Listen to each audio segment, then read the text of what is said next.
piggyback on what Dave had said. You guys are game managers now when you're there at the field, okay? You're in charge of keeping the game moving. Some coaches are going to try to manipulate things like, well, I need a little longer infield warm up. The games have to start when they're supposed to start. That's a common thing that coaches will try to do. I didn't get my fair share of time. That's why if you're there 15 minutes earlier, you can dictate that and say, Coach, if you had the field.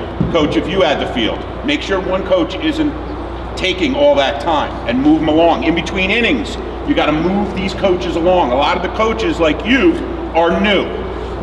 They don't know that we're trying to get games moving and darkness could come into play. You need to manage that, okay? Secondly, who here did not play in this Little League? Okay, thank you, thank you. All right, so you've all played in this Little League. You've all had good experiences, I'm assuming, with umpires, and you may have had some bad experiences with umpires, right? All you can do is bring energy and enthusiasm when you show up. Because I guarantee you, the umpires that you may remember who acted like they didn't give a you-know-what weren't necessarily the ones that were making good calls. That's easy on your part. You don't have to be greatly skilled to bring energy and enthusiasm for when you get there. Okay? Everybody got me? Okay. Joe Carpenzano. Hey guys, so I'm a little under the weather, so I'm not going to be as loud as I usually am. So a couple of things just to add onto what these guys said, just specifically what Jeff was just talking about. You know, one big thing that I learned when I was umpiring is the time in between innings. That's really a big thing. And Dave talked about not getting your cell phone, but sometimes just chit-chatting with the other umpire for 30 seconds or a minute, you know, it doesn't seem like a big deal. You know, you come up, how about that play during that inning? And honestly, it doesn't seem like a big deal, right? But that minute, there's 2 halves of an inning, it's 2 minutes per inning.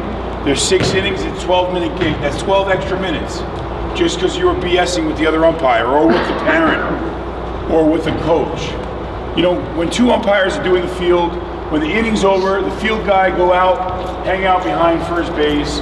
The home plate ump has his job. Jeff was just talking about it. Get the pitcher rolling.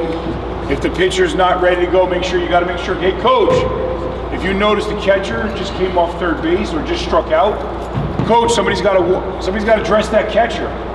I've even gone, I know Jeff has done it, gone and get the mitt myself, and I warm up the pitcher. I always like to count them down. Okay, pitch, you got 5, you got 4, 3 more, 2 more, ball's in. Let's go. Hey, the catcher's not ready, coach. Come on, coach. So that little game management, he used that game management word. That little game management in between innings will help. Because you know what? That hour 45 game is now an hour and a half game. That 2-hour game is now an hour 45. It makes a big difference. And then there are people who really take a lot of time in between innings. So you imagine if it's 2 minutes, which 2 minutes is not a long time. I've already been talking for 5 minutes. 2 minutes times 2 is 4 minutes times the 6-inning game. Think about it. It's a lot of time wasted. They talked about enthusiasm.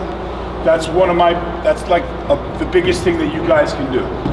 If you are vocal, if you say your call, a lot of times, even if you're wrong, if you say it with authority and you make the call and you're on top of the call and you're there and you make an out call, and even if everybody thought that it was the person got in there on time, if you're so authoritative and you're so strong with it, they're most likely they're not going to say anything.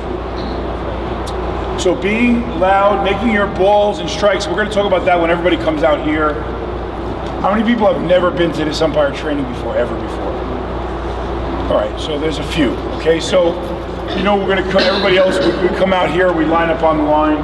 We're going to go through making out calls and balls and strikes. But if you're the ump that doesn't make the calls, you're always going to get old Mary so-and-so in the corner. What did he say? What was the call? What was that? And that's really what you don't want coaches and parents and fans to start doing, because that becomes annoying. What was that? What was that? And it actually will give a coach an opportunity to kind of razz you because he didn't really hear the call. What was that? Was that a strike? what did you call there? So, coaches are really they're not allowed to question balls and strikes. They're going to do it anyway. Okay? And we talked about, somebody mentioned here, one of these guys mentioned about sticking with your call.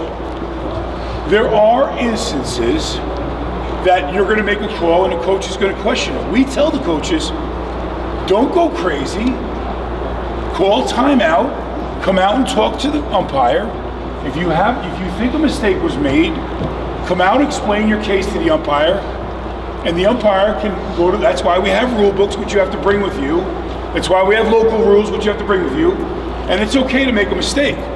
If I'm going if a coach comes out and say, hey, that runner passed that runner, and then that runner touched the base, but then that runner got tagged, I'm making it up, and you called this runner out, but I think they should both be out, you go to the rule. When a base runner passes another runner, and you go and look it up and you find it.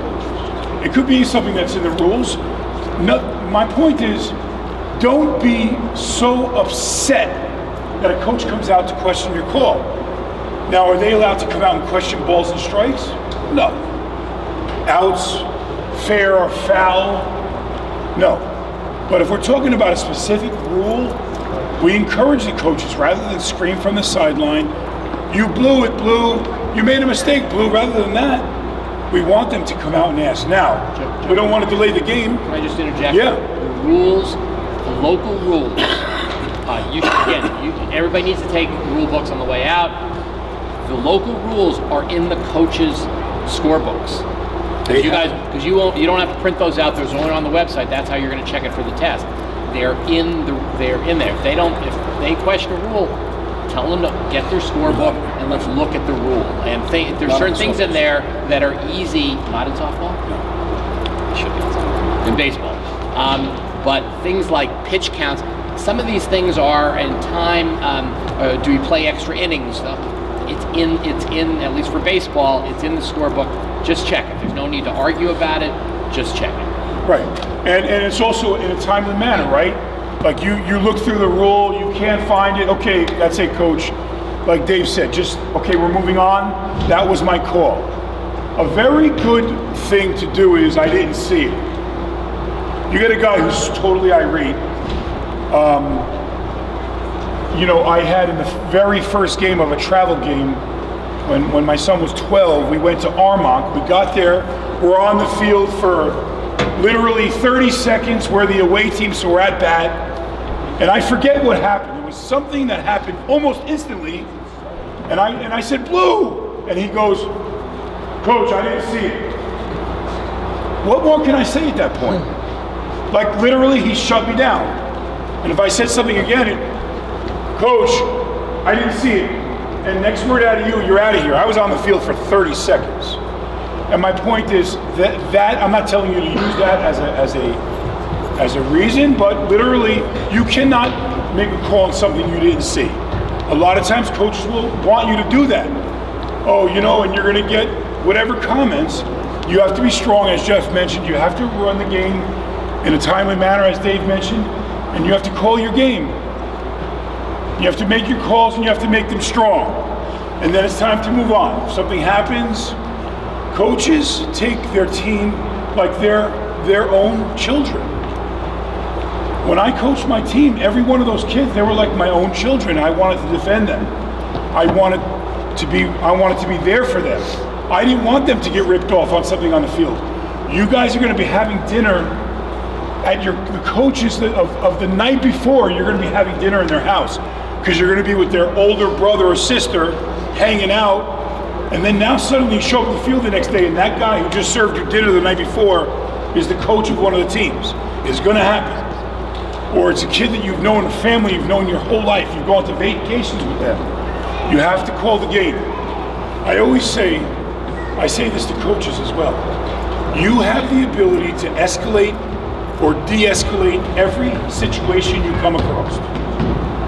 And I try and take that in my life with everything I do. And you guys have the ability to just take things down another level. Coach, no more. Remember, and I think Coach said it, you're now in authority. When you get out there, you're in charge. You're the one who decides if the field is not playable. And no matter how hard a coach tries, he's going to say, Blue, I've been out here for 4 hours working on this field. We use 62 bags of rapid dry. We have to play this game. And you're going to get out there and, coach, we can't play this game. It's a not safe. All right? So you guys have the authority.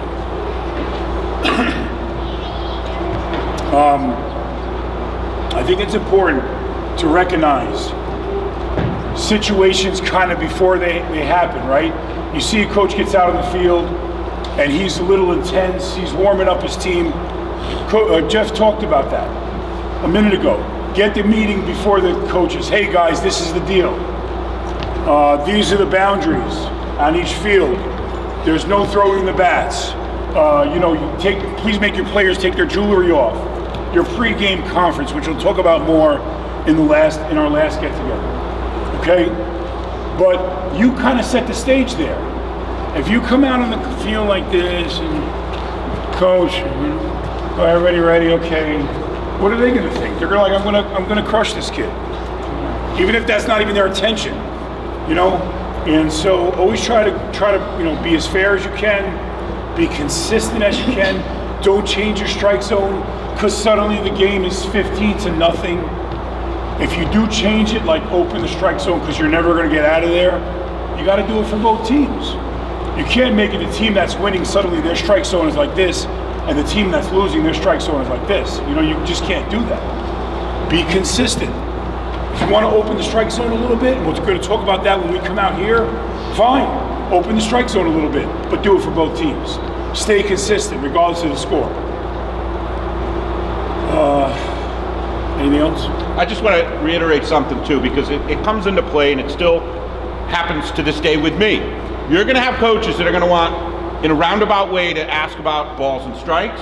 They're going to, in a roundabout way, want to know about the call. And after a while, they have a feeling that they're allowed to just not question, but continue the dialogue. At some point, you have to shut that down because it takes time away from you, from what you're really trying to do. Say, coach, I can't address every issue and every call. And you have to tell them that. Now, I've been on both sides, so I know what I was trying to do, okay? You're looking for manipulation where you think you get a next call. It's gonna happen, it's human nature. Just have your walls kind of set up. Coach has a question, address the question. If it's happening over and over again, coach, I'm not gonna address everything. Yeah, you know what, I want to add to that. You know, I actually specifically remember it. I was coaching for Amerenik, and I was coaching a high school game, and as the coach, the balls are coming in, and I'm like, what, this umpire is blind, you know, and thinking, you know, in my head. And then when the game ended, I had a Little League game, and I shot down, and now I was an umpire. So I left my high school game when it ended, I shot down to umpire a Little League game, and the balls are literally this far outside, and I could hear the coach saying, is this guy blind? And I just thought to myself, I was the coach, I was thinking the exact same thing. And the fact is they can't see in and out from the sideline, from the dugout. They cannot see in and out. What can they see? They can see up and down, right? So if you call the ball here, if you call it a strike, he's going to be able to see this zone. Coaches can't see in and out, they can see up and down. And I wanted to also add that the timing of your calls also is important, and we're going to talk about that when we come out now. Is there anything else before we walk out here? No? All right, so this is really what we're going to do. We're just going to go over how to make your call. It's going to be our first thing. You always have to have a delay in your call. I learned what we're going to do here was one time there was a local guy who was a major league umpire in our community. We're talking 20 years ago, and we were able to get him to come into an umpire training. So this umpire training that we do is so very small and simple. It was actually how a major league umpire taught us, okay? And what he taught at the time was the best timing is to do an instant replay in your head. You see the call, you get in your position, you do an instant replay in your head, out, and you make the call. If you try and run, sometimes you're caught up in the game. I do all the time. You're caught up in the game as an umpire, as a scoreboard operator. I'm a terrible scoreboard operator.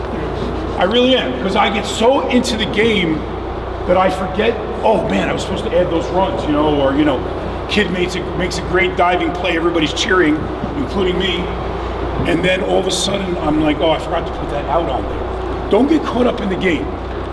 Don't get caught up in the game. Don't make a spectacle of yourself. If the best umpire job you can ever do is nobody knows that you're there. You ump the game, you get in your car and you go home, and nobody said this was a terrible umpire. The best compliment could be is, you know what, everything went smooth. Hey, he's gonna ask the coaches, how was the ump? You know what, everything was great. There wasn't a problem. I didn't even know they were there. They did their game. You have a job to do, but don't make a spectacle of yourself. Don't go out of your way to make calls. And I'm gonna end on this last thing. And those of you that have been here before, I've heard this story. I have a lot of stories. I've been involved with this league for over 30 years. And this is really a true story. I was coaching girls intermediate softball. My niece was on the team. And there was a girl who didn't get a hit the entire season.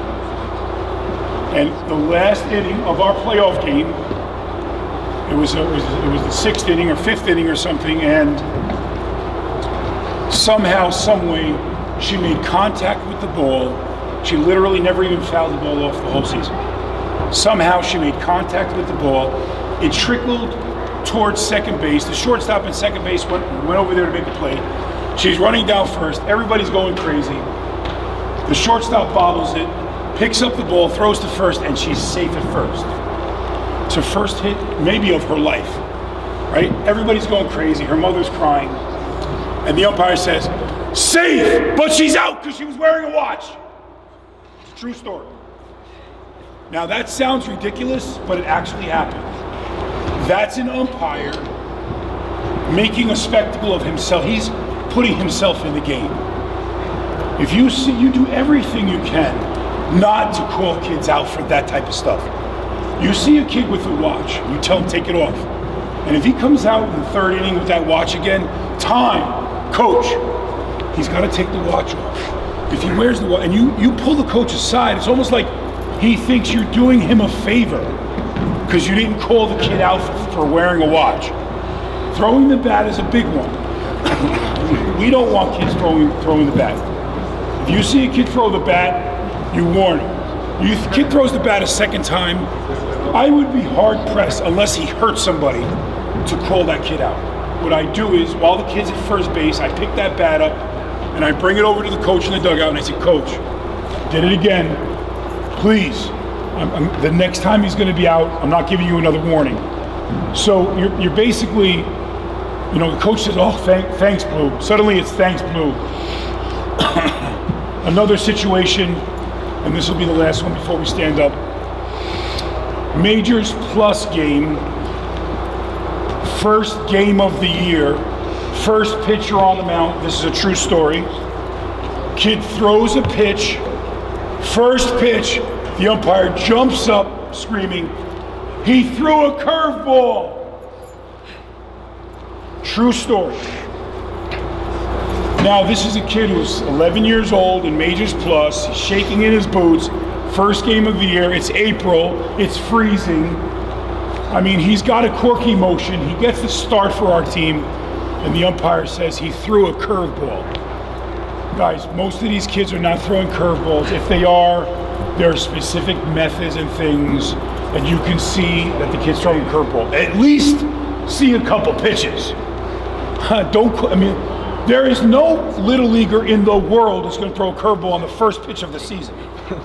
It's not going to happen. So just think about it. Don't interject yourself into the game, guys, okay? All right, so we have the whole gym this time. I don't have as much voice, but I think I'm okay for now.